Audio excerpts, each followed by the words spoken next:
Well, here we are. It's, I would say it's been a while, but it's been exactly 1 week since we had clinic hours. So, things haven't changed. Things don't change. It's just the way of things. Hey, Kung Fu Fenris and Gilladgood, it's good to see you both. I just gotta turn that down in my headphones here. There we go. Sometimes the music is like very loud just for me. So of course, if anything changes, just let me know. There's one of our mods. The crosshair is in with a 2020 Unity. And hey, it's Patrick Top Mom. How you doing? Let me just make sure that I've got everything open here the way that I'd like. I like that it's exalted. That's fair. That is entirely fair. All right. Well, guess what, folks? It's been I have a large rash. Oh boy. I could reference you to my brother-in-law, who is a doctor, but his doctorate is in Shakespeare, so I'm not sure he'd be able to help you with rashes either. So we've also got Rock Pants 36. JT is in here. Yeah, I need to hit up Dr. Surgeon MD, but just be careful because Dr. Surgeon also always has to deal with strange cases of boneritis, if I remember correctly. We're here to talk RPGs, talking RPGs, either tabletop RPGs, LARPing, online, play by post, anything that you want to do. 1, 2, pow pow! Good old Scott. But such is life. Such is life. I hope that you've been enjoying Exaltwitch Academy. That's been happening on Sundays. I've been having a lot of fun with the players who've chosen to join us. With the audience who have chosen to join us, I guess the players have no choice. They're stuck. They're stuck with me. I mean, in this day of pandemics, I mean, we're all stuck with each other. So we should just try to make the best of it. Make sure that we do what we can to keep everybody happy and healthy. So it is the way of things. In the absence of a topic today, I was casting around for one, and then I realized that there was a couple of times where this kind of came up, and so I figured that we'd talk a little bit about, at least up at the start of this, before we get all the like standard questions coming in and the deluge of people, which is honestly when this show gets good, is the idea of when it's appropriate for you to, hey, Third Floor Wars, it's good to see you. When it's appropriate for you as a game master, or even you as a player, to bend the rules, to start doing things that are not precisely what's written down in the book. Now, obviously, there's a lot of different ways that this can come up, and almost every book that you can see these days will have a little section in there that says that the most important rule in the entire book is do what works for your group. Because that is what is most important, is to make sure that the game works for your group and to keep everybody happy at that time. Now, that is a rule that is all too often ignored, especially when you're streaming for people who are new to your particular style. Not necessarily just streaming, even just running games. I shouldn't equate everything to streaming, because not everybody streams their role-playing games. But when somebody is new to you as a player or as a GM, they're more likely to assume that everything is going to be by the book. The games that do not have one are often small games, or bad ones. I wouldn't necessarily say that. I mean, the idea for small games is often that they're for people who have experience running games in the first place. And the idea for large games is that they'll typically put this down there because it's kind of like a template. These days, every gaming book has to have a certain number of things that they touch upon. These days, more and more, they're also touching upon safety rules, which is great, which basically books need to do. The idea is that sometimes that you always have to write, to a certain extent, when you're releasing a large book, as if this is the first time somebody has role-played before. and they've just discovered you, and you want to make sure that you can make the game accessible for them. And this golden rule that appears has a lot of different ways that it kind of comes out. The concept of bending rules or even breaking them or changing them is a time-honored tradition. The idea of house ruling, and sometimes it happens for different reasons. You'll often find that people will bend or break the rules simply because they believe that they have a better design in mind, and that's an entirely valid reason to do so. Game designers as a whole are an interesting lot, and one of the reasons why is because designers have to think about designing for everybody, and they can't think about designing for you because they don't necessarily know you. Board game instructions don't start with what is a board game. Is there a day when an RPG doesn't have the required what is role-playing section? I don't know. That might happen at some point, Third Floor Wars, because the concept of a role-playing game is still not completely mainstream, and it'll only get to be mainstream not when everybody is aware of what role-playing is or even accepts the idea of what role-playing is, but when most people have tried it.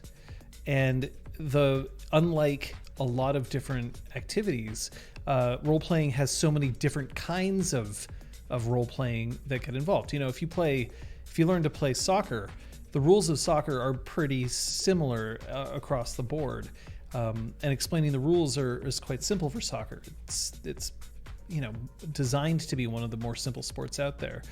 But for role-playing, you can say, I'm interested in role-playing, but then there isn't a default. As much as some people will have you believe that there's a default by saying, well, of course, you'll play D&D first, like everyone did, and then we'll move on. But I don't actually believe that this is the best option. I believe the best option is to play a game that you have some interest in playing, and that may very well be D&D, but it isn't always. And when we see that what is role-playing section, that's often just because somebody who picks it up is going to have questions as to what the hell's going on. Of course, the other reason why you often see these what is role-playing sections is because that for a while, role-playing was vilified and demonized by special interest groups, parent groups. It was the next thing because it was strange and because it was odd. We're still seeing remnants of that in the live-action role-playing community. People will mock it, not understanding what it's about, because what they see are either the media's exaggerations on the topic, or they encounter it in real life but with no context. So often you'll put that what is role-playing in a book just to make sure that everybody has the context that they need. Hey Dio, Zesty, it's good to see you. So games will say, yes, you can bend the rules, and it's like a truism at this point to say, yes, you're allowed to bend the rules, but there are different reasons why people do, and some of those reasons are better than others. But mostly it's because game designers, like I was saying, game designers can't design a game for you specifically. They can design a game for a group and then hope that everybody in that group compromises and comes together, but can't necessarily anticipate everything. The other thing is that game design is an iterative process, and it builds upon its own history. Role-playing games have been around for decades now, but they've still only been around for decades, and there's still lots of room for improvement. If you look at the rules for role-playing games starting in the 1970s and then moving forward into the 80s, the 90s, you'll see that there have been big shifts, big changes in how games are being presented and portrayed. The ideas of rolling dice, which dice to roll, and when and why. Even the concepts of modern sensibilities making their way into role-playing games, things like games encouraging the ideas of not everybody has to be white Anglo-Saxon males. That is a relatively recent phenomenon. In gaming, you would see depictions of women, but they were often seen more as sex objects than they were as legitimate entries, right? And even the one of the grandfathers of gaming, Gary Gygax said specifically, that he believed that women were not especially suited for role-playing, which we know is complete bunk. So as we kind of grow as a game and as a medium, we have to make changes. We have to build upon what has come before. And as a result, we have not achieved perfection. I don't think we ever will, but that's just the way things are. Crosser mentions that this is also why video games have stupid tutorials, handhold you, do things that make you go, ugh, because we have to, lowest denominator and all. We know you can handle excessive tutorials, but the people who don't know will quit the game. And this is a thing. There are games that do tutorials and first-time user experiences very, very well with minimal text and minimal prodding, but those are becoming rarer. And the reason why is because the gaming population has exploded and no longer just encompasses a very small demographic. Gamers now make up a very wide demographic, and you want to make sure that you can appeal to everybody. So it is a thing. But that doesn't mean that it isn't appropriate for you to make your own changes to the game. The first thing that I would tell somebody is that bending the rules is always okay if every time a rule comes up, everybody at the table absolutely hates it. If you have consensus that a rule needs to be changed, that's usually a good indication that you should go ahead and change it. Or at least try to change it. Remember that just because you've bent a rule at one point doesn't mean that you can't bend it back or make changes or tweaks to the rule that you've bent. There are a lot of... When I encounter people who ask about things like homebrew, there's this concept of like, well, if you change the rules, then you're locked in. And what if you make a mistake? If you make a mistake, you can change it again. There's nothing that says that you're locked in. And as long as you maintain open communication about the rule set with your players, that's kind of all that's necessary. They need to know what the rules are, because if they don't have any concept of what the rules are, if they're always kind of wondering, well, which rules are going to be in effect this session because you make a habit of changing things all the time, that's no good. But if you have done a good job of making sure that everybody is aware of what's going on, hey, so for this session, just know that I've changed this, or going forward, we're going to play in this fashion, or I've made this choice for this moment right now, but I may revisit it in the future. Being clear and open about that is usually the best way to move forward, because then everybody is on the same page and they can understand that you are keeping things relatively stable in that way. Yeah, 36, that is quite a good point. The paradigm that a GM versus players, as it was in the early 2000s, either the GM is a dictator or vice versa, and now it's more collaborative and communicative. So there has been an explosion recently of games where the concept of the game master is starting to be a bit more muddled. That players are supposed to take more agency in the game. They're supposed to contribute more.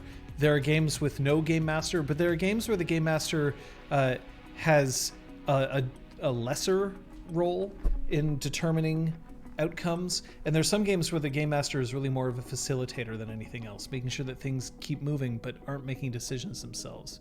These are all completely legitimate ways of playing, but I'm not entirely sure that we're ever going to be free of the idea of some games where the game master is nominally in charge. The mindset that the game master is the antagonist is starting to shift, and rightfully so. The storyteller, the game master, the dungeon master is not the antagonist. They are the director. When the players are the writers and actors, the storyteller is the director and the showrunner, the person who is collecting the ideas of the other creatives and then making sure that they're interpreted in a way that the story can flow and everybody has a good time. But it is a thing. TJ Zesty says, I blame the rise of MMORPGs, truly collaborative games, and the communities that have softened the borders. MMORPGs, chatbox on stream has stopped updating. That is very true. All right, well, we can fix that. we let's get a refresh on that. Come on.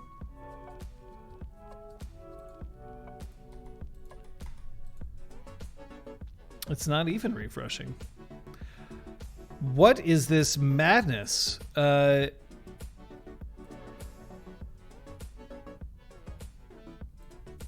refresh the cache of the current page and see if this is going to work. It isn't. Not every clinic something breaks. God damn it.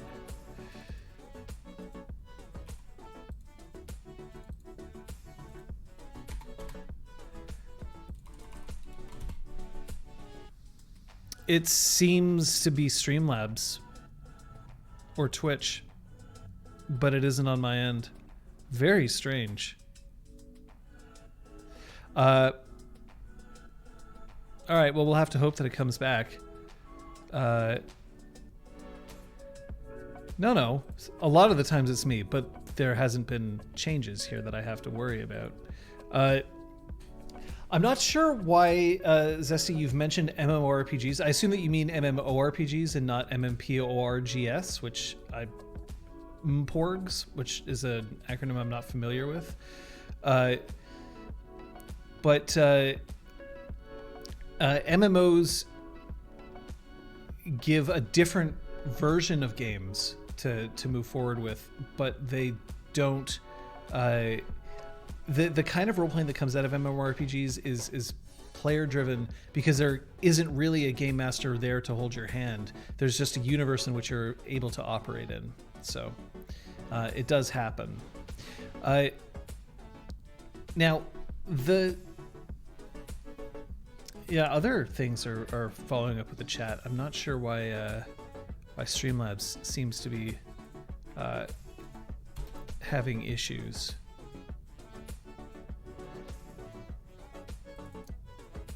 It's weird, right? I mean, oh well, I guess it's...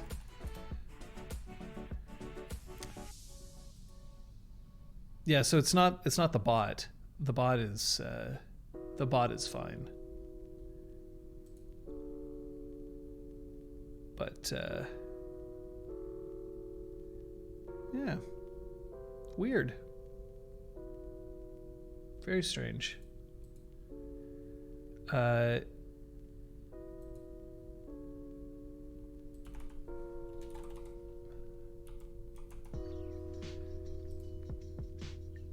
Okay, is it back? There we go. It's back. I didn't actually do anything to make it back, so whatever. We persevere. Grand Theft Auto and Red Dead Redemption 2 and similar large games with sandbox possibilities for theatrics have really softened the culture border between the mainstream and RPG style games. I'm not convinced that those games are actually making that much of an impact in those ways.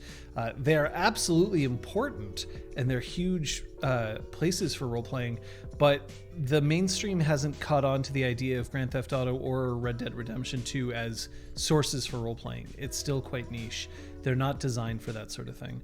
Even MMOs like World of Warcraft, EverQuest, Ultima Online, while they had role-playing in the servers, that's not really what they're known for outside of the video game community. People think of Grand Theft Auto Online and they think of people playing Grand Theft Auto. Every once in a while you'll see in gaming blogs or in news blogs, somebody will come up with an article about the latest role-playing that's happening on Grand Theft Auto or Final Fantasy XIV or whatever, but it's always with this kind of, did you know that this happens? So they're absolutely not mainstream yet. Yeah, IRC, so Internet Relay Chat, being a place for role-playing, AOL had it as well.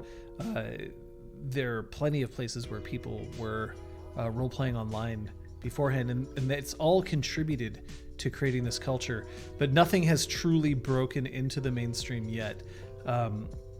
Even things like Stranger Things, where people could see them playing D&D, don't quite count because Stranger Things, of course, is set in the 80s, so people think this is something that happened a long time ago. They're children playing it when it's certainly not only children who are playing these sorts of things, and they're playing a very old version of a role-playing game in a very specific kind of way. So Critical Role is doing a bit more to let people know about actual plays of role-playing games and of role-playing games in general, but they have not hit mainstream, and I don't think that you could call it mainstream.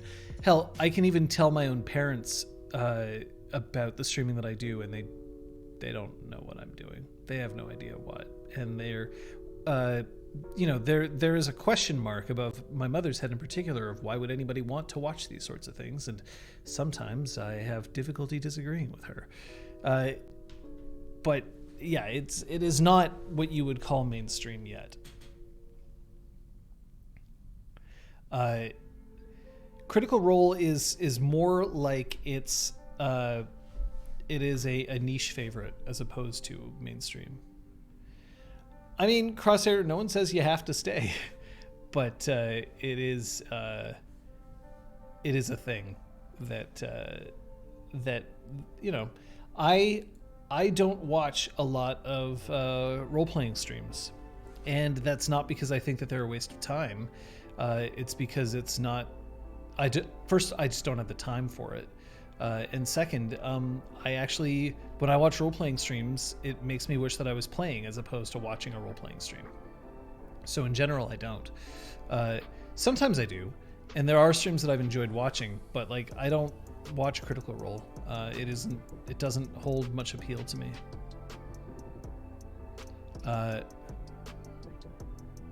So, we do what we can.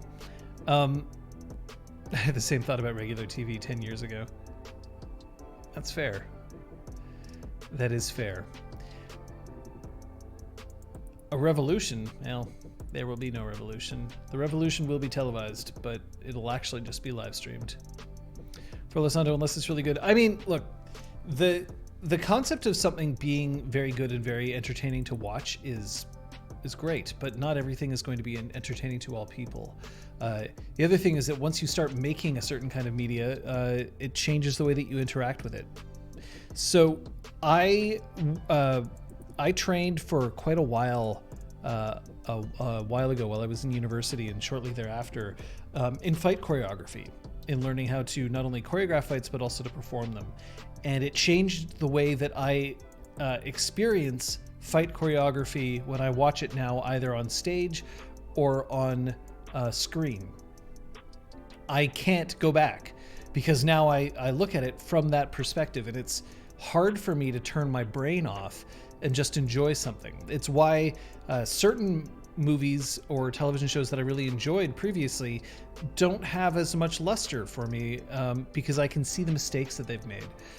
It's why others I appreciate even more because I see the wonders that they've done with it. And the best example that I can give is in Star Wars Episode 1, The Phantom Menace. That is not a good fight at the end between Darth Maul, Obi-Wan Kenobi, and Qui-Gon Jinn. It can be exciting for Star Wars fans because at the time no one had seen a lightsaber that was different from the lightsabers that we'd already encountered in the 3 original movies. But the fighting, the acrobatics are there, but the fighting is not. The fighting lacks emotion. It lacks a certain sense of style. It doesn't look like they're actually trying to hit each other most of the time. It looks like they're whirling light blades around, which is pretty to watch. But when you start appreciating fights more, you realize that it doesn't actually give the right kind of emotional thrill. It doesn't give the illusion of fighting. It gives the illusion of dance. So when you watch a role-playing stream and you've been doing it for a while, then one of the issues that I have, and something that I don't think is entirely fair, is when I first tune into a stream, I start thinking, what do they do better than I do that I can incorporate into my own streams? Or what do they do that I should avoid because I don't want to see this? And it makes me very judgmental of the stream as I'm watching it, and that's not always fair to the people who are creating that content. And it also means that it's sometimes difficult for me to focus on the content itself. It is in no way am I trying to say that I am better than these streams. I'm not. And in no way am I trying to make the claim that these streams aren't worth watching, because they are. As long as you have somebody wanting to watch you, then it's worthwhile, right? Like, all you need is one audience member and you are streaming to an audience. And even if you don't have an audience member and you are streaming to nothing, then you are still filled with that potential energy, just waiting for that nudge to become kinetic. Hello, Aragwen. Good to see you there. But it is a thing. I watch Critical Role and I start thinking about, okay, so here are the things that I do, here are the things that I wouldn't. And I would also point out that Matt Mercer, who is an excellent dungeon master, is not the kind of dungeon master who I would want to emulate. It's not my style. I don't like making miniatures. I don't like pre-planning maps. I don't like writing that much stuff in advance. And it works for him. It works for him and his group, but it wouldn't work for me. So I don't necessarily do that. The other thing is I have a complicated relationship with properties that come out of Geek and Sundry or came out of Geek and Sundry. So there's that. Oh, and there we go. Come on. There we are. I don't know why the autofocus has been turned back on, but can't do much about it right now. Artists must be discerning, not dicks. Some try and fake it by straight up being dicks, and that is the world of art. I mean, I don't know if... I think you can be a dick and be an artist, and I think they exist. And it doesn't necessarily make the quality of your art go down, but it might make you somebody who I'm less likely to want to engage with. It doesn't always. He's had hold setups fail to even reach the game because of player choices, which is good. And I'm glad that he's willing to be flexible along those lines, but I don't have the time to devote to that. I don't have the resources. It costs a lot of money to make a lot of miniatures. It costs a lot of time to make that preparation, and it's not the sort of thing that I enjoy doing for my table. And the Matt Mercer effect is very real. The concept that people watch Critical Role and then they assume that this is how role-playing games are meant to be played. And people get angry with their game masters because they aren't game mastering like Matt Mercer is. Ignoring, of course, a couple of things. First, Matt Mercer plays a great game for Matt Mercer and his group. Second, Matt Mercer is a trained actor who is a trained storyteller, not just a trained actor, but a trained storyteller who's been at this for a very, very, very long time. Third, he has a crew to assist him in his streams to make sure that his streams look good. Also, he has players who are trained actors and trained storytellers. And a game master, to a certain degree, is capped by the ability of their players. So, 6-player tables, also, I don't enjoy that. I've done it. I can do it. I don't like doing it.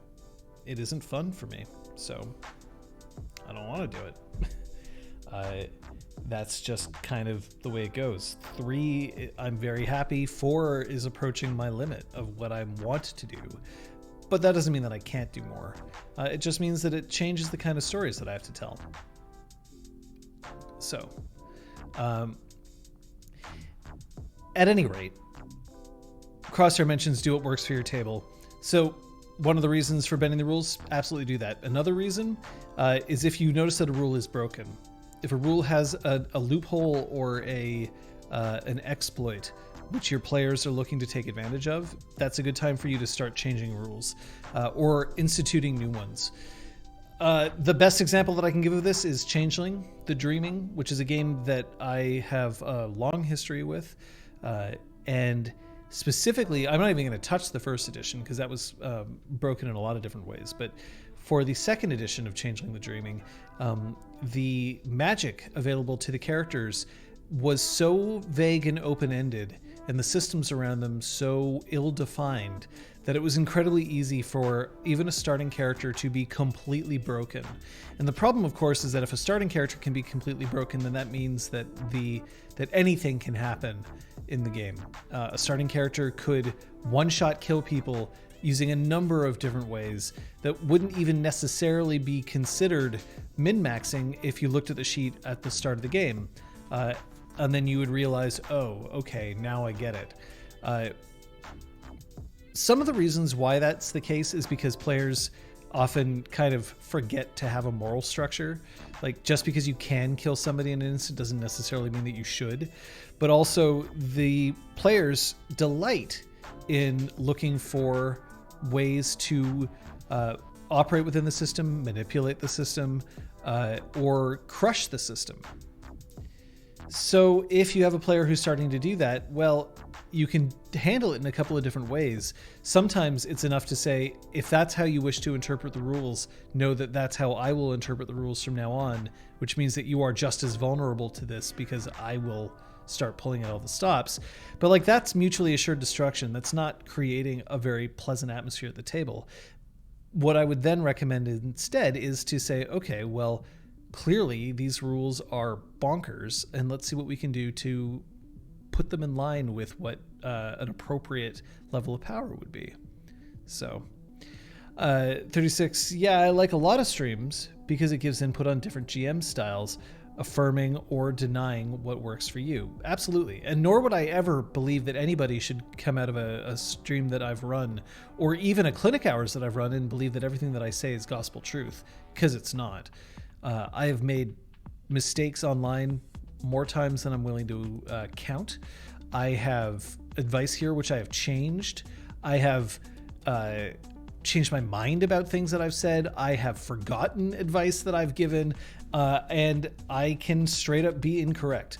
I would hope that people, whenever you're looking to get advice, find more than one source. I mean, hell, I'm looking soon into painting a room, and I consulted one source and it said, well, this is the way to paint. This is the way that professionals paint, and this is the way that you've got to do it. If you don't do it my way, you are doing it wrong.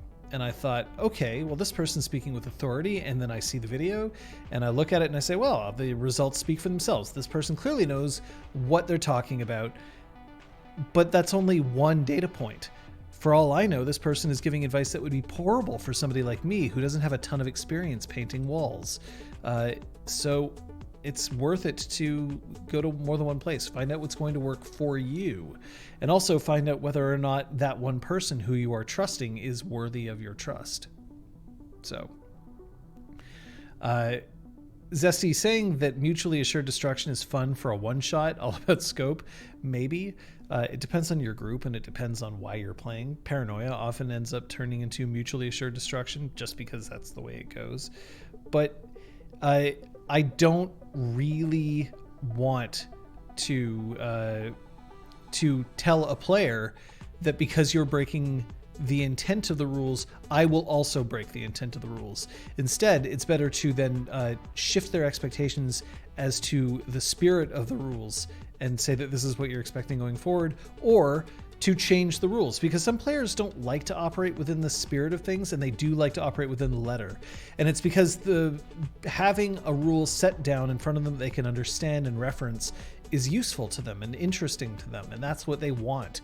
It isn't necessarily about judging. That's not what everybody's in for. And it also sometimes takes a certain level of emotional intelligence or emotional capacity to understand that what you're doing is helpful or detrimental to the table itself. And so there are times where you're going to have to spell it out. This comes with experience.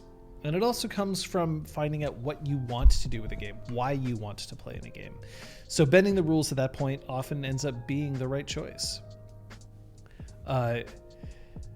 So the Crosshair says something that I'm probably going to have some agreement with and some disagreement. I do want to throw out a caveat here. Don't change rules on the fly without discussions. If you go, I don't like the dragons only have weakness to ice, can piss off that player who planned past 20 sessions with ice stuff. So the spirit of what you say, I completely agree with. The idea that you cannot change a rule arbitrarily without expecting there to be consequences is not a great idea.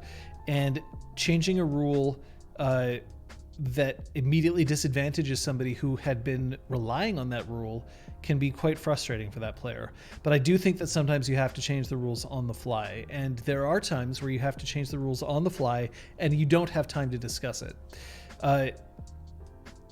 If you are in the middle of a session, stopping and then bogging yourself down with let's argue about this rule for the next 2 hours can be very fun for players who are really interested in the ideas of game design or rule adjudication. And for others, it can be absolute torture. If you're like me and you're running a game with an audience, that's not the time to start discussing that sort of thing. You make a call and you move on. I have broken many rules, sometimes intentionally, sometimes unintentionally, but in general, my attitude is I have to make a ruling and we have to move forward. I just have to trust that the ruling I'm making is in the interest of the table as a whole and the players, as opposed to I'm making a ruling because I think this is the correct game design move universally. I try to do it in the moment, and then we can revisit things afterwards. So it is there are times where a game master, one of the privileges of a game master and one of the burdens of a game master is saying, my word needs to be taken as final for now. I don't like saying my word is final, because it isn't. The final word is always I quit. That is as final as you can get. And if you say something that a player doesn't like and the player really doesn't like it, they can quit. And then you do not have that player anymore. Hey, Real Brick Wall. Good to see you. But you do have the right and the responsibility to say, this is how it works for now, and we'll discuss it in the future. And as long as you're not making a choice that is torpedoing somebody's entire character concept, or making a choice that has permanent ramifications that you then will refuse to retcon in the future, that's a problem. While the table should, or at least should be assumed to be a group activity, the GM walks, the game ends. I would say that it's the same thing with players, right? If a GM makes a choice that is unpopular with the players and the players walk, the game's over too, because you have to have players for a game. But the idea of I have to make this call now and we can talk about this later so that we can figure out where we're going to do things moving forward. Hey, Wesley, it's good to see you. And I recognize that it is totally bedtime. I wish you pleasant dreams. It is a concept that we do have to keep in mind, that there is that responsibility to keep things going. It's not a terrible responsibility. It's not one that I think people should feel badly about. It is, however, something that we just have to be aware of. So if you are going to bend the rules, you can communicate to your players, this is temporary until such time as either we've had a chance to discuss it or I've had a chance to think about it and figure it out exactly, but it is not something that I wish to debate right now, is a legitimate way to go forward. That is an example of when it would be appropriate to bend the rules and how. Do it swiftly, do it decisively, leave things open if you need to, but take your players into consideration. Because the other thing is, if you are bending a rule because it makes logical sense to you, but it doesn't make logical sense to other people, that's where you can run into a lot of problems, because players don't like to have their concepts yanked out from under them. This is what the Crosshair was talking about before. If you have been spending your experience on your character for the past 20 sessions to create one very specific combination, and then the GM rules that combination is overpowered and therefore is no longer valid, then your player can, and to a certain degree, rightfully so, complain that they have just invalidated 20 sessions worth of experience because now this combination doesn't work, and they would have spent it otherwise had they known. Now, on the other hand, as a player, you also have to keep something in mind. If you've discovered something that is truly broken and that will make your character overpowered, sure, it can be satisfying once that clicks into place and it works, but then what's happening with the rest of the game? Turning on God mode and being able to run through the game as fast as you can in a video game can work, because at the very least you get to experience the rest of the narrative. Yeah, you aren't getting the experience that the game designers intended, perhaps, and you are sacrificing certain interactive elements because there's no longer the emotional thrill of overcoming an obstacle when the challenge is removed. But in a role-playing game, that challenge is part of it. And if you remove that challenge by finding a loophole and then insisting that loophole remain, it can feel great, but then eventually it's going to make the game hollow for everybody else, and probably for you as well. Crosshair mentioning this is also why I like one word that applies to GMs, games, cooking, and game design: commit. But it can be risky. And more than being risky, it can be scary to commit. There is a... Okay, that has to stop. Why are you doing that to me? Let's just remove that.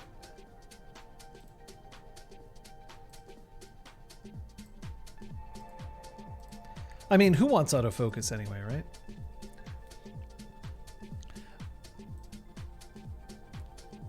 Erwin points out, in regards to rule changes on the fly, I've been in situations as a player and as a storyteller where player ingenuity has completely confounded the plot BBEG. The intended climax of the session or story is wiped out.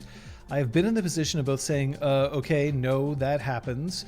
Give me a second, / let's call the game for now so I can figure out how to react to this. And that doesn't work. That's too powerful. And so it works this way instead, but we can talk after game.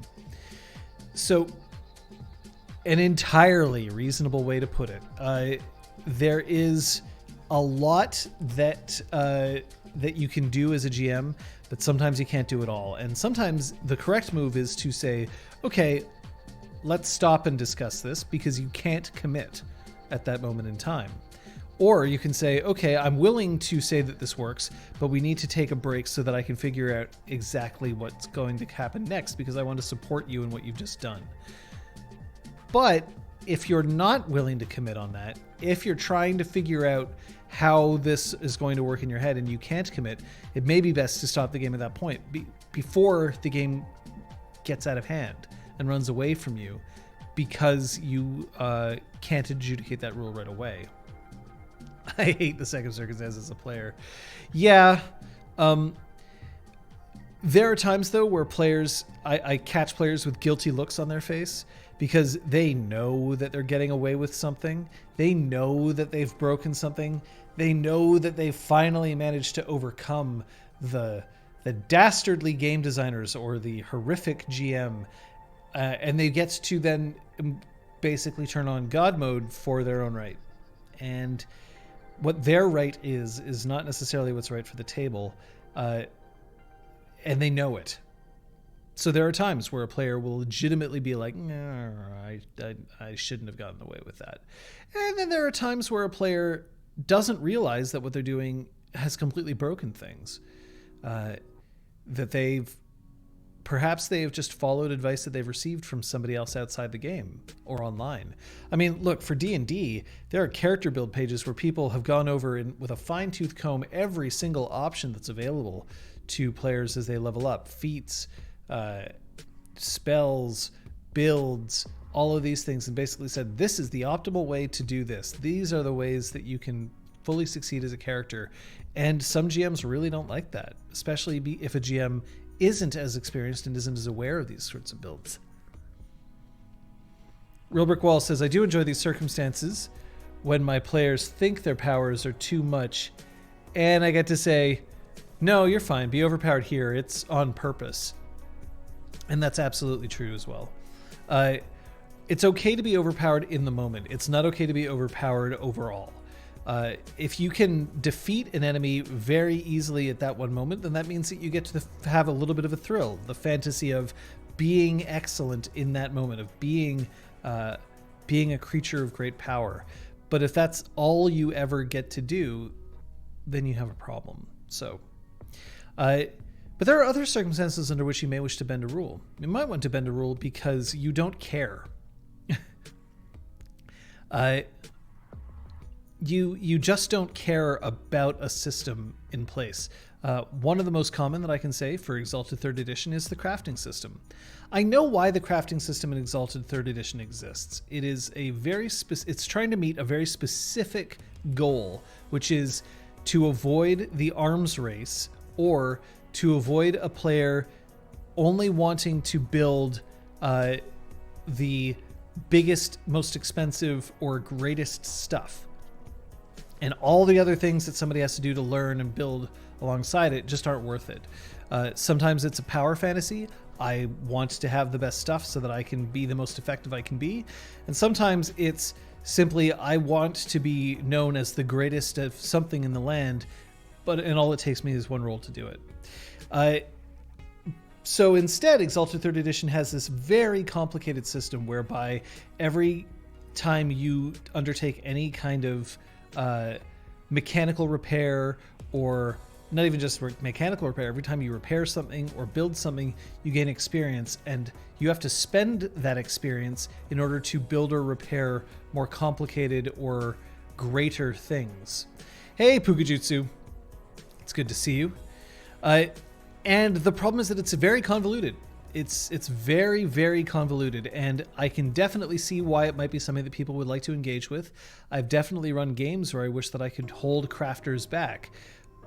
But there are other times where I'm like, if somebody wants to have a crafts of 1 or 2 so that they can repair their sword every once in a while and occasionally make a small device, but they're never looking to build huge artifacts of wondrous nature, then maybe that's okay, and I don't have to engage with this system for that. I don't have to start keeping track of their silver experience and gold experience and platinum experience and white experience and black experience and all that. Hey, tomato. How would I change the crafting system in the X3? I'm looking forward to what Essence is going to do with it. The problem is that I don't have a great answer for you off the top of my head. I recognize the design issue.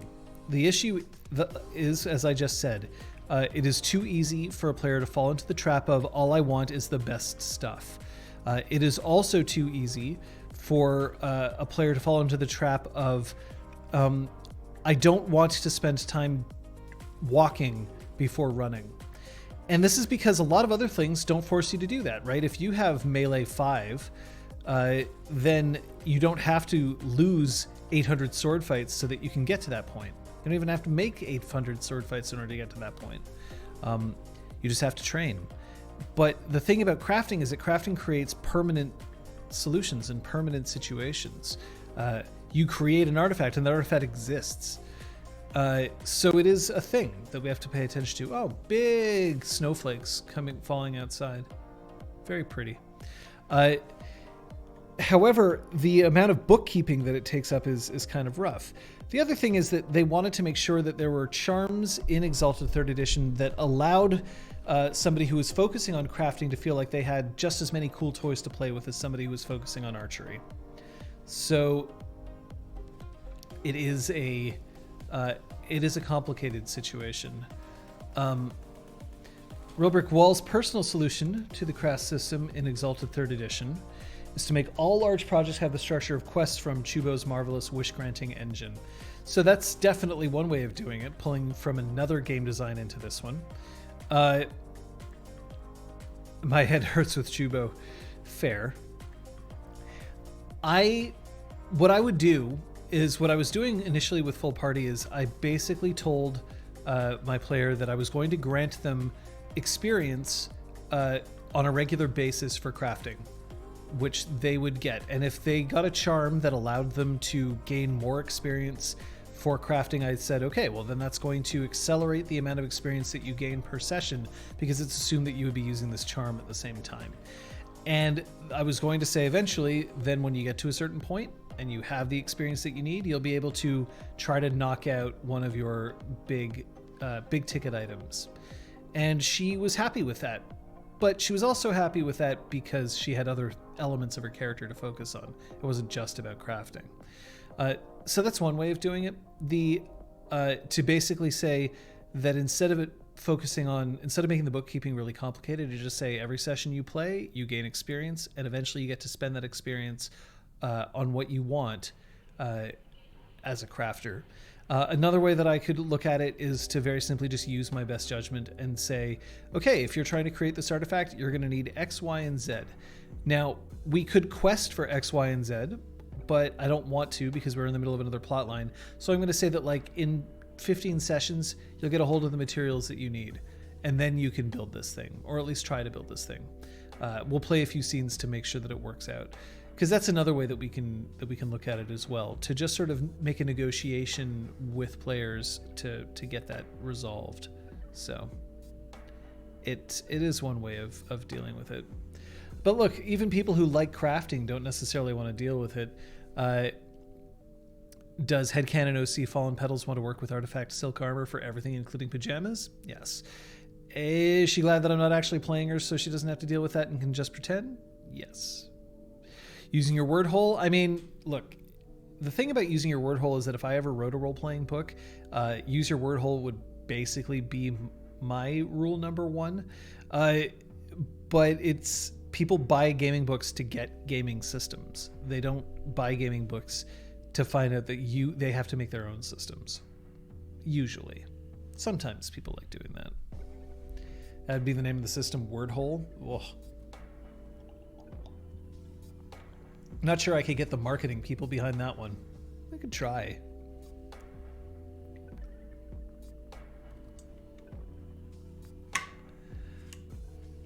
I'm hydrating, and therefore I am not dehydrating. Not today. So it is that's sort of what I would do if I was bending the rules for Exalted Third. That's what I have done in the past. However, with the RPG Clinic crew, I have never had to deal with it because they have never bought a Dot and Crafts between them. It Exalted.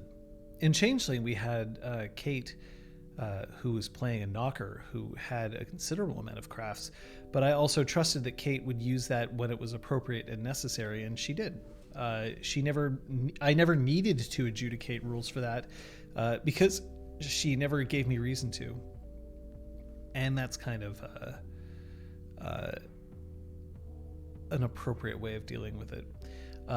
That's one thing that I would also say. One example of bending the rules as a good idea is that if adjudicating the rules doesn't make things better and everybody is doing just fine without it, you don't need it. Now, that's not to say that you shouldn't necessarily try. Sometimes you try a rule and then you realize that it's great and you keep doing it. But there is no necessary reason to introduce a complicated system if that system is not applicable or is never going to come up. So, that's just another thing to keep in mind. Combining Scrabble with a Dungeoneering game. I mean, Bookworm Adventures combined Boggle with a Dungeoneering game. I played a whole bunch of that game for a while. That was actually a lot of fun. If you like Boggle, now I think maybe I should stream. Maybe that's a game that I should stream, is Bookworm Adventures.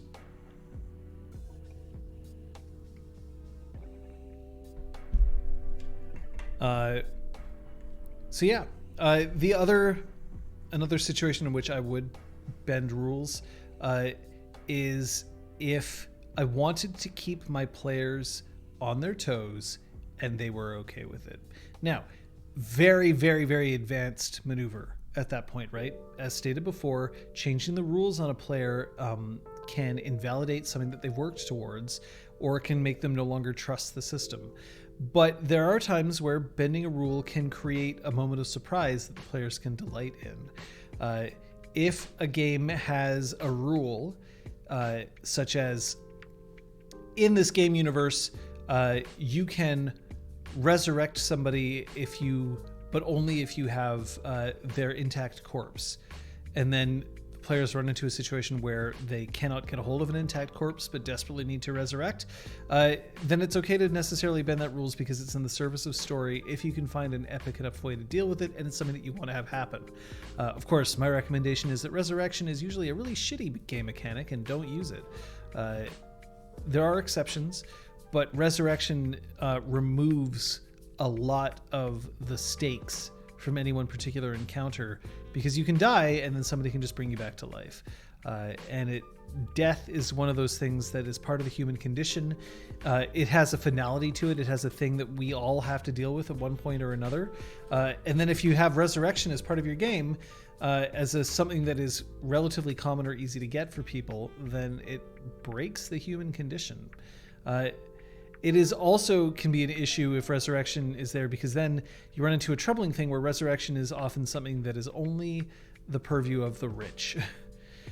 Yeah, I can resurrect you, but I need 5,000 gold pieces worth of diamonds in order to do so.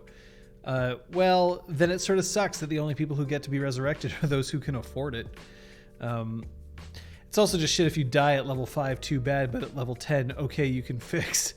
Yeah, this kind of fits in. In a way, what you want is you want protection at lower levels, and then as you get higher, that's when you want to start taking the training wheels off, and you want the stakes to get higher, to the risk to be greater. Although some players would disagree because they would say that, well, I've sunk more hours into this character and I really don't want to lose them. But I do feel like a good storyteller won't kill a character unless it actually is in the service of story. And usually I will give players a heads up if I'm feeling like they are coming close to death so that they can make choices that might avoid that. Be an EA Jam, oh, you died? Would you want to spend one pizza to bring your character back? I mean,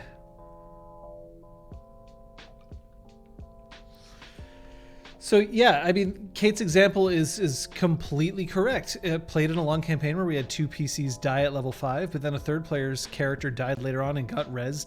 Felt sucky to the 2 players who had to recreate. Yeah, rerolling can be a lot of fun for people, but it really sucks when you have to reroll, but then the player next to you doesn't have to, and it's only because of some either a random arbitrary event or because time has gone by.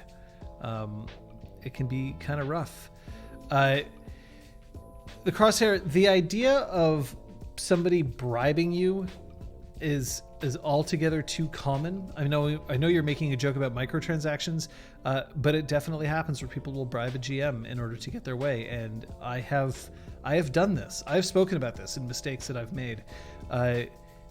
I have allowed players to bribe me because I thought that it was something that was relatively easy that any player could do, and then I figured like, well, okay, like everybody's just going to take advantage of this and would make the game overall better, which was you gained more experience if you brought snacks for the group.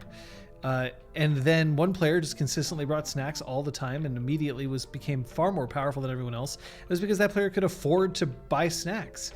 I mean, this was 20 years ago when, when you're younger, you don't necessarily have that kind of money, and this kid did. And this kid did not because of any work that they were doing on their own. They had money because of parents. So really sucked for everyone else, and they felt badly because they wanted that extra experience but couldn't get it because they couldn't afford it. So yeah, don't do that. Learn from my mistakes. DJ Zesty asks, is there a time when house rules are not a good idea? And what about writing them down? Is that kosher, or should it be on trust for the players to remember? So when house rules are not a good idea, first off, house rules aren't a good idea if you're participating in organized play. Organized play is something that happens in some groups. D&D has like D&D encounters. White Wolf had the Camarilla for a while, and now there are various different organizations where your characters are part of a larger universe, and that larger universe incorporates more than one GM, in which case everybody kind of has to agree to a certain level of these are the rules, and making those sorts of changes on the fly can be dangerous because then you are potentially not upsetting the balance of your game, but of all games. House rules are also not a good idea if you are not willing to be flexible.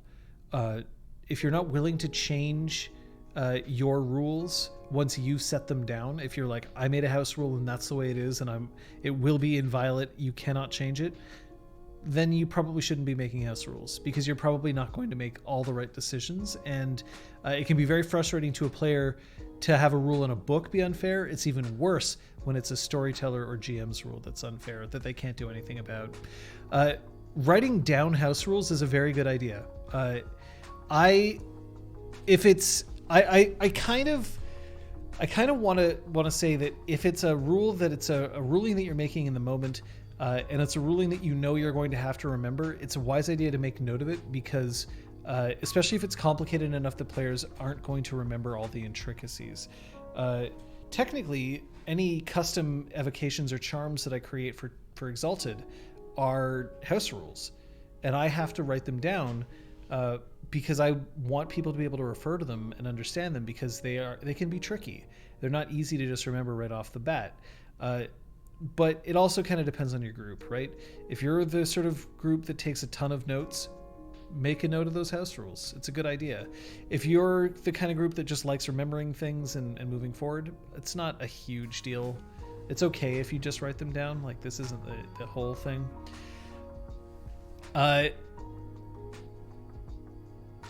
36 says, in my opinion, rules need to support the setting and or player motivation. If a system or rule doesn't generate fun or investment, it needs to be changed. Had this point with the bookkeeping of Werewolf.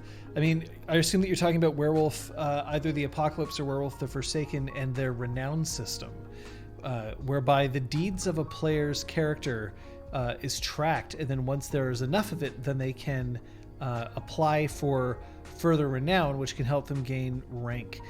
However, the bookkeeping for that can be kind of tedious, especially if you're running a game where you're giving them a lot of opportunity to gain glory, but not so much to gain wisdom or cunning or any of the number of renown categories that there are across those two games. So yes, then at that point things need to be changed, but you also have to be careful that a rule that doesn't generate fun or investment doesn't necessarily a rule that is against fun or investment for your group. Sometimes rules exist for balance reasons, and what you think might be fun turns out not to be. Lots of people really wish that they could have infinite ammunition and infinite health, until when they play that game over and over and over again, they realize that there is no challenge to it, and therefore it is no longer nearly as interesting to play.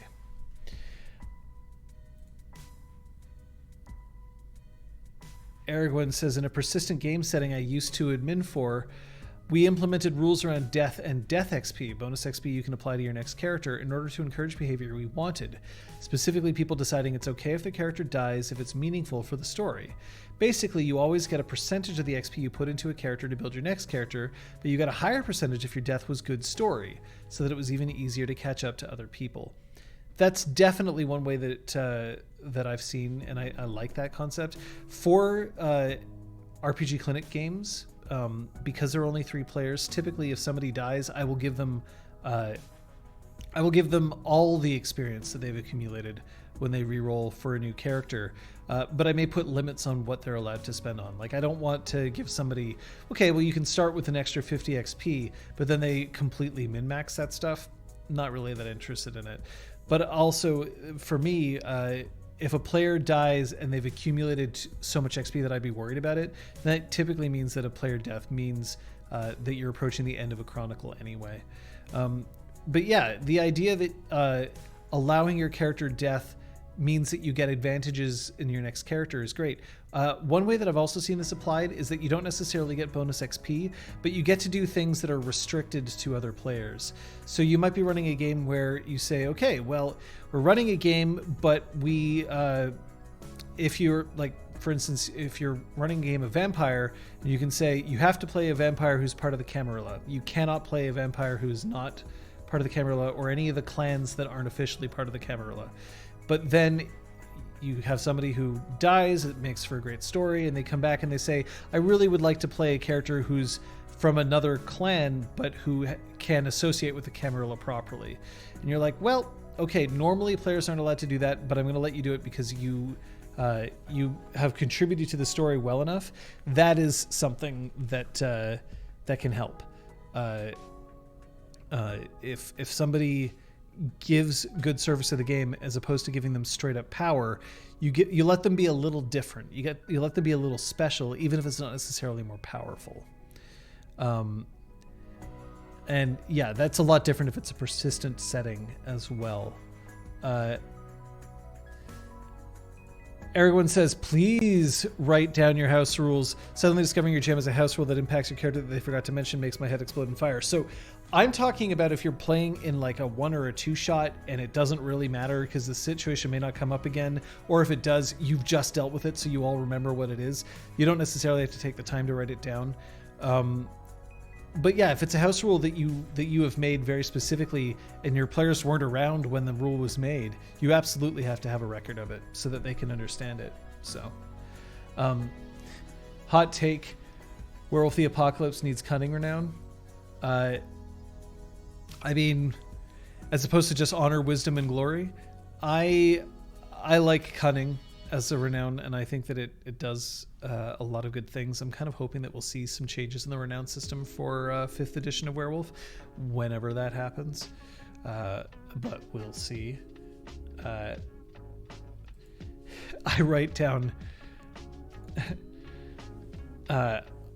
house rules and then forget where I wrote them. Does that count? It's find a good online service to just hold on to your stuff. Google Docs is the way to go for a lot of those sorts of things. But taking some time to organize your files and your stuff can make a lot of difference. And deleting stuff is often a good idea too, or throwing them in an archive folder and knowing that you'll never look at them again.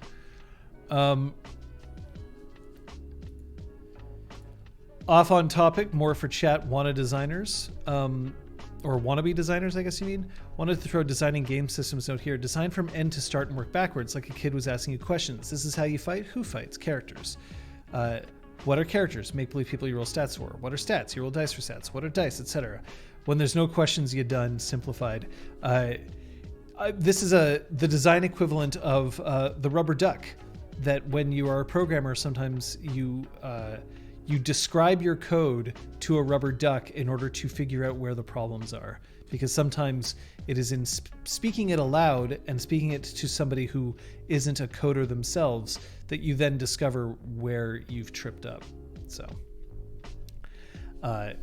everyone coaxes vendors to play Werewolf the Forsaken by putting a post-it on the cover that says Apocalypse. I mean, I'll say this. I think there is a reason why the classic World of Darkness ended and the new World of Darkness, now known as the Chronicles of Darkness, began. The Chronicles of Darkness, there's a reason why the classic World of Darkness got brought back. I'm not saying that it's because the Chronicles of Darkness aren't good. I'm just saying that it's because the classic World of Darkness had elements that the Chronicles of Darkness failed to capture. And it's not because Chronicles has inferior game design, but it's definitely, I can say equally, that Chronicles of Darkness does not have superior game design overall. There are some things that it does much better. There are other things that it doesn't do as well. And there's definitely a setting feeling that does not appeal as much to certain player types. So I can understand why some people don't. I played a little bit of Werewolf the Forsaken and enjoyed it, but I also know that it was missing a lot of the richness that I was feeling from Apocalypse, and it didn't appeal to me as much, but that might have just been the group that I was playing with. I can freely admit to that. And there are times where I wish that the translation guides were better, because there are semi-official, I mean, like, they're published, but like they're not like, it's like use at your own risk. They're translation guides so that you can play using Forsaken rules but Apocalypse setting, or vice versa, but it's clunky and doesn't really work very well. There's a reason why game systems and game settings often are linked together. So it happens. Pukajuice says, I missed the community aspect of Apocalypse over Forsaken. Yeah, I think that's legit. Well,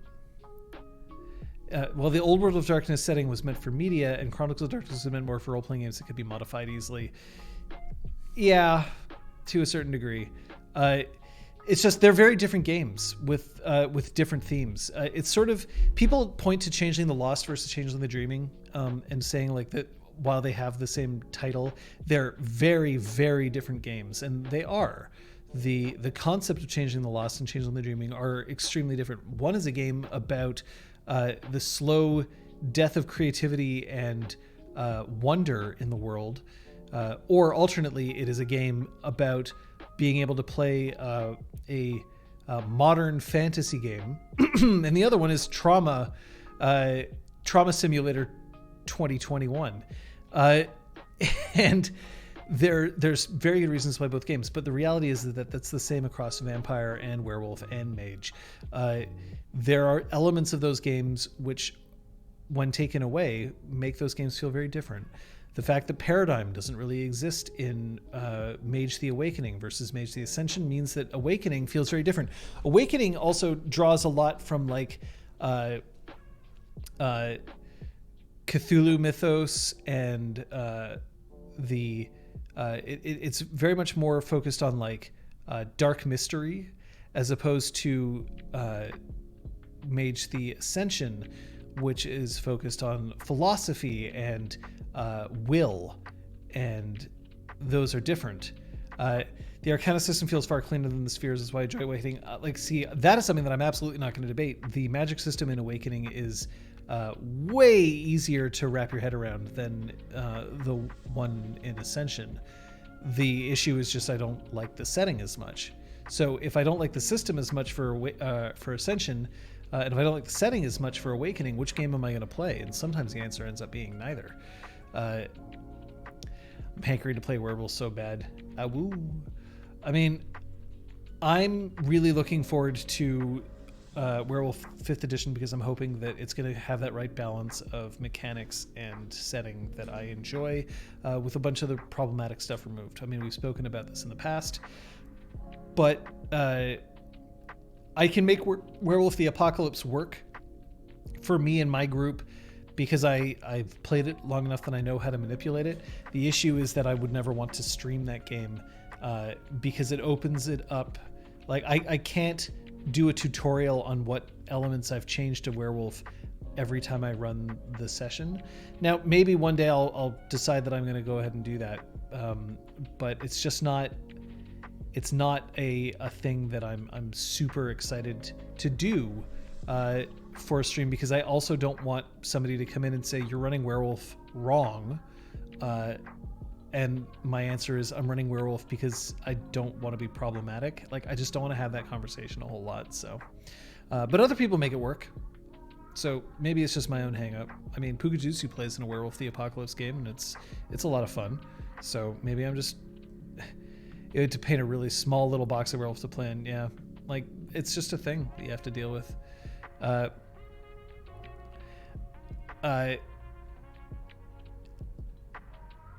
Ergot, I'm curious why you're nervous about Exalted Essence. I mean, I'm nervous too, but I want to know why you are. When Chronicles came out, there was a lot of resentment from the old World of Darkness community, and also the first editions were too similar to the old ones. So I picked up all of the new World of Darkness games, the Chronicles of Darkness games. I picked them all up when they first came out, and there were parts of it that I really liked. I loved the rule system. I loved the fact that it simplified rules down to one role. I even kind of liked the fact that you had like one book, which was the core rules, and then the other books, which were like, here's how to play Vampire, here's how to play Werewolf. But like, if you're looking for the base rules of the system, they're in that book, because it meant the books didn't have to be as big. You could fit more specific stuff in the splat books, and you didn't have to put like the same, like, this is how you adjudicate a roll. But I also understand that made it difficult, because it meant that if somebody wanted to play Werewolf, they had to buy 2 books instead of just one. So it is a thing. But yeah, the settings didn't connect. I especially Requiem, Vampire the Requiem, just like really did not connect with me at all. The world of Vampire the Masquerade is much more rich and much more interesting from a vampire perspective. I mean, look, I also have issues with Vampire and playing Vampire anyway these days. It just doesn't appeal to me as much, because I kind of don't need to play role-playing games that play around with consent right now. But it is a thing. the crosshair, I've marked your question down and I'm holding on to it, and we'll get to it when we're kind of finished this topic. Just because I did ask Aragorn a question and I wanted to follow up on it. Aragorn says, there are elements of the Exalted Third system that I love with my whole heart, and if they change them in Exalted Essence, I don't know if I'll like it enough to care about the other improvements. Like what? Like what elements of Exalted Third are you in love with that you don't want to see changed? Treating Werewolf the Apocalypse like people treat D&D is definitely one way to go. It is absolutely a way to go. Apocalypse is a great game. Like, I really do enjoy it. It's just there's shit I just don't want to deal with, and I don't want to paint myself in a small box. And I also know that with 5th edition on its way, whether that's in 1 year, 2 years, 3 years, or whatever, I can wait. There are other games that I want to play, and I can wait until 5th edition comes out. That's kind of what it comes down to. The other thing is, my players have to want to play it, right? Like, I can sell my players on a game, but I don't want to force them to play in a game that I don't want them to play in. Whenever we try to come up with a new game, it's always a thing. It takes us months to pick our next game, like almost literally months to pick what games we're going to play next. Because we want to make sure that we're playing a game that we're going to have fun with. We want to play a game that we're going to enjoy the setting and the system and all that. Like, there's parts of L5R that I really want to try, but like I also have reservations. But my players are like, just don't feel comfortable playing L5R, and I'm like, great, then that's the way it is. And if that happens with Werewolf, then we won't play Werewolf, and I will be a little bit disappointed that I won't be playing Werewolf, but I'm sure we'll find a game that we'll enjoy anyway. So, throwing stones at somebody until they finish a book can be a difficult thing. The other thing is that Chronicles of Darkness leans far more towards a style of game that I'm not a huge fan of, which is that dark mystery and horror as a genre. The World of Darkness, a lot of them are horror games. Like Vampire was billed as a personal horror, Werewolf was billed as a savage horror game, but they don't really have all of that as an element to it. But the new World of Darkness games really kind of lean into it, and that is less interesting to me. Horror as a genre is not something that I connect with very well. I don't typically like horror films unless they have elements aside from the horror that I can get engaged with, because I just don't feel scared. I've lost that kind of thing. So,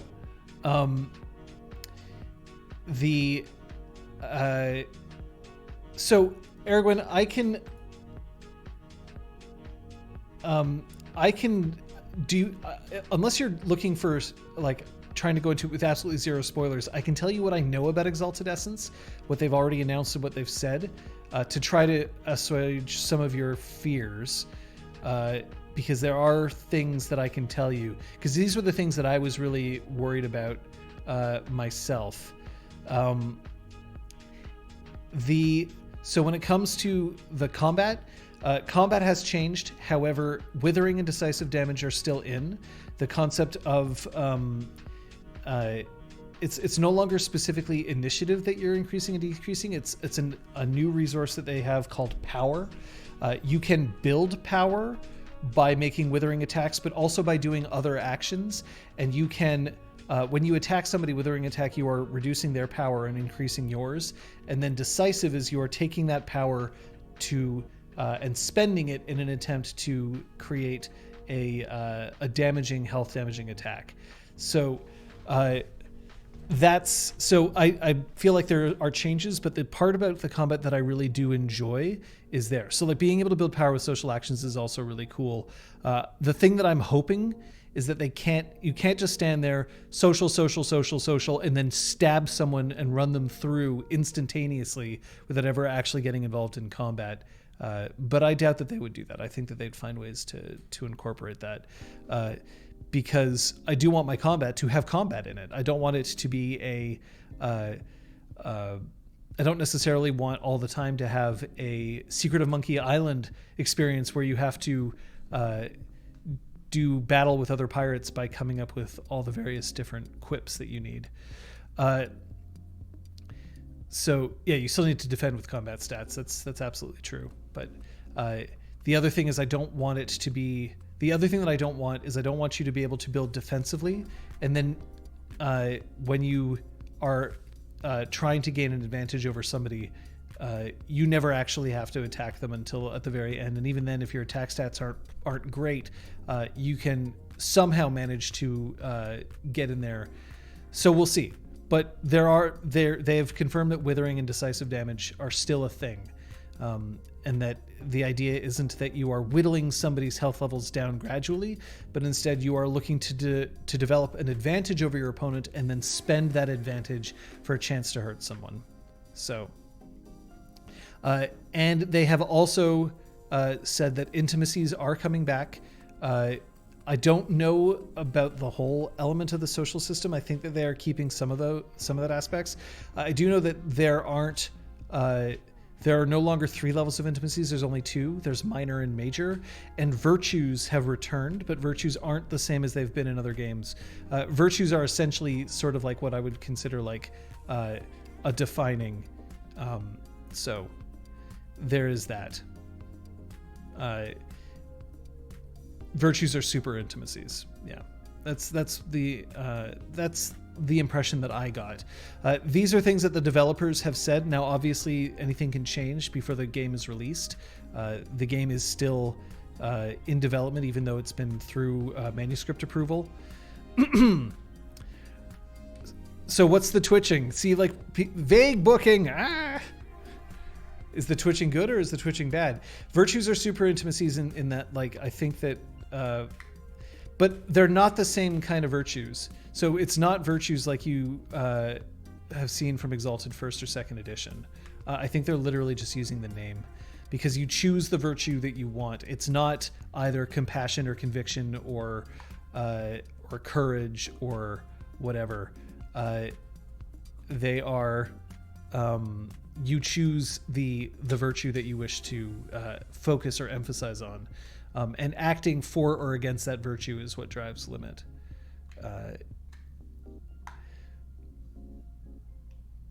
Yeah, I totally understand that the idea that if something changes too much, then the buy-in becomes more difficult. And it's something that I'm worried about as well, right? Like, we have all but committed to playing Essence when it comes out. We have stated our intention to do so. We're hoping to do so. But clearly, if we read the manuscript and we hate it, then we're not going to do it. So that's where we are. I have no interest in running a game that I'm not interested in playing. And I have no interest in running a game if it doesn't seem worthwhile to me, but I'll give it a shot. Yeah, sad talk now. Exalted 3rd edition is a bit rough on cognitive load. It's also a bit rough on audience load. I want more people to play Exalted because I think that it's a great system and a great setting. And it is a lot of fun. It's tough if you have to do it really quickly and off the top of your head, but we do what we can. But I'm hoping that Essence manages to do some things that we can't currently do in this system as easily. Things like multi-splat parties. Things like being able to very quickly adjudicate things like combat so that we can get through it for other things. The most important thing to recognize, though, is that Exalted Essence is not Exalted 4th edition. It is meant to be a one-and-done book. Their intention is to be able to release it and say, this is how you would play Exalted if you just wanted to distill the rules down to their essence, and that's it. The other thing that I'm going to point out is that with more rules, you gain more specificity. With fewer rules or with more vague rules, you lose specificity. And sometimes that's great, and sometimes it's not. There are times where people will say, well, this is unrealistic, and I don't like the fact that now in terms of combat stats, you have close combat and you have ranged combat. Well, I wanted to have archery, thrown, melee, and brawl. I don't like the fact that they're merged. Well, yes, but in order to simplify things, you have to simplify things. So sometimes it is a thing that we just have to deal with, that things aren't as specific, and the sacrifice is made in order to make things move faster or improve cognitive load. Because we could also come up with simulations to involve everything. Like, there's other things that we could do, right? There games that are hyper specific are generally panned because of the horrible things that they've kind of claimed.